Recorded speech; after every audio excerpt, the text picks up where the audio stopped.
Uh, so quintuple the cost of capital in the United States in under a year, the fastest increase in capital costs in American history, and only have 4 banks using a non-standard metric and business model, only have 4 go down. I feel pretty good about this. And I think the Fed does too. Now, when the Fed looks has done in order to rein in inflation, I think they're pretty pleased with themselves. We only really have 2 sectors in a lot of pressure. Housing, because it's driven by interest rates and mortgage rates, and tech, because it's risen by capital. But tech was already on its way down because of the labor situation. And housing is an unfortunate side effect of what's going on, because we really do need several million more housing units. But ultimately, the Fed is not overly concerned about what it sees. I phrased that wrong. The Fed is very concerned about tech. They're even more concerned about housing, but they don't consider that the real problem. The real problem is demographics, because while the United States still has a positive demographic profile, most of the advanced world doesn't. And what is monetary policy? What are interest rates? Except a series of tools that are designed to regulate consumption. You want more consumption in order to get inflation up, you lower capital costs by lowering interest rates. You're concerned that inflation is running too fast, you raise interest rates to tamp down demand and get inflation under control. That's how it works. That's how it's always worked. Well, with Germany and Italy and China and Japan and Korea and the rest aging out, they will never have consumption-driven economic growth again. And so the Fed isn't so much worried about this economic cycle. The Fed is worried about the next one. When the United States, and to a lesser degree Mexico and Canada, are the only economies in the world that are capable of responding to monetary policy. The Fed isn't worried about this cycle, it's worried about the next one. Because if it knows that if it does not have enough dry powder to stimulate demand at the next time around, then that's it. The rest of the world will never recover, and the United States will at best fall into a Japanese-style malaise where economic growth is 0 in a good year. So the Fed needs as much dry powder as it can possibly get. They're not going to stop before 6%. They would really like to reach 9, because they're worried about the monster that's chewing on the horizon. If they get this wrong, if they don't have enough tools, we will not see economic growth for at least a generation. And that is something that is a far worse situation than the inflation environment that we're seeing right now. Training issues. All right, so the key thing to remember about Russia, it's not a normal nation state, it's a multi-ethnic empire. And the political system that evolves from that is nothing like what we're familiar with here in the United States when it comes to elections or accountability. I mean, our system is not perfect by any stretch of the imagination, but Russia really only has 2 options for ruling its territory. One is strict military dictatorship, like we saw under the Soviet Union. And the other one is the more czarist issue or style of balancing various forces.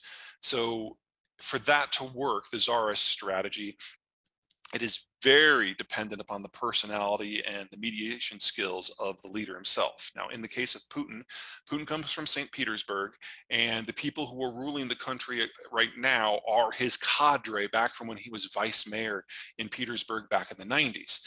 And in that era, what Putin discovered personally is that the most reliable tools in order to force the population to do what you want were organized crime, because you could call upon them to assassinate people who were problematic, to extort folks, to keep problems in line, to keep the foreigners at arm's length, all that good stuff.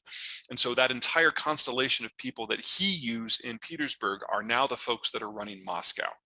Now, there are other political and economic factions throughout the Russian Federation, a lot of them headquartered in Moscow, and they don't really overly care for this setup.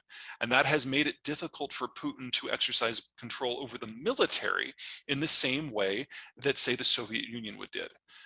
So what he did is the logical thing. He took one of his people from St. Petersburg, a guy by the name of Shoigu, and put it in charge of the overall national military. Shoigu is great at manipulating organized crime, and he's probably the most corrupt person alive on the planet right now. In fact, best guess is that 1/3 of the defense budget for procurement for weapons and modernization, he skimmed off the top for him personally, and then the people under him took another third for themselves. One of the reasons why Russian equipment is not doing as well as we would have expected it to do, and one of the reasons why the Indians are in the process of backing out of all of their arms supply contracts, because they realize that Shoigu just stole all the development money and they're never going to get what they've already paid for. Okay, so you play that forward to today's environment. This is not a government that has a hierarchical system of control throughout all of society. You've got a guy at the top who has established himself as the ultimate arbiter to negotiate among the factions. And in order to get a little bit more flexibility, Putin personally created what we now know as Wagner to create a new faction that was loyal only to him. Well, like any other factional system, the factions rub up against each other. And in Ukraine, Wagner and the Ministry of Defense under Shoigu came into direct conflict. And so Prigozhin, who's the leader of Wagner, basically threw his coup in an attempt to force Putin to choose him over Shoigu, to elevate his faction and push down Shoigu's. What Prigozhin failed to account for is that Shoigu is not simply a crony of Putin. He's a really good friend.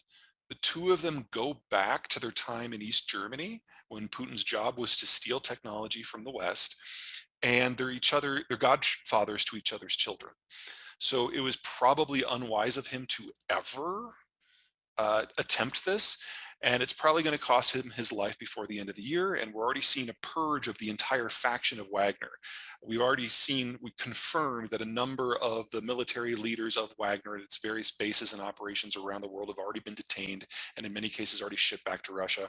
We'll probably never hear from them again. Wagner itself is being dismantled. The people who are personally loyal to Prigozhin have already relocated to Belarus, but it's not enough to make it a functional military force, and the rest of it's either going to be disbanded and or folded back into the regular Russian military. So that faction is being completely folded up. But the important thing for the future of Russia is this. When Prigozhin made his play, not a single leader of any of the dozens of factions in Russia supported him. But when he made his run on Moscow, not a single Russian soldier stood against him. Putin is the manager at the top, but he commands nothing. And so we have gotten more insight into the real power dynamics of the Russian Federation in the last week than we got in the last 22 years. And it looks really, really bad because it doesn't take much disruption, as we've just seen, for one faction to overturn everything that Putin has done in the last 20 years. So the question now is, what's the next shock? Because now all of the leaders of all of the other factions realize just how brittle the situation is. The last time this happened in Russian history, it was 1600. And the breakdown that happened as the factions fell into conflict and as the Tsar lost capacity, as the country fell apart, it lost over 1/3 of its population in 5 years from famine. And there's a foreign invasion that it saw the Poles occupy Moscow for a decade. They call it the time of troubles. I've always known that I was going to outlive the Russian Federation. It never occurred to me that could happen because the government would just fall apart. The massacres in Izium, Kherson, and Bucha, the Ukrainians know exactly what's waiting for them if they lose. And so they will fight to the end because they don't have a choice. And they also know very, very clearly that if there is a ceasefire, the Russians will just use that as a period to rest and rearm and recruit and then come at Ukraine again. So right now, there's no clear momentum on either side, but it's the best that the Ukrainians can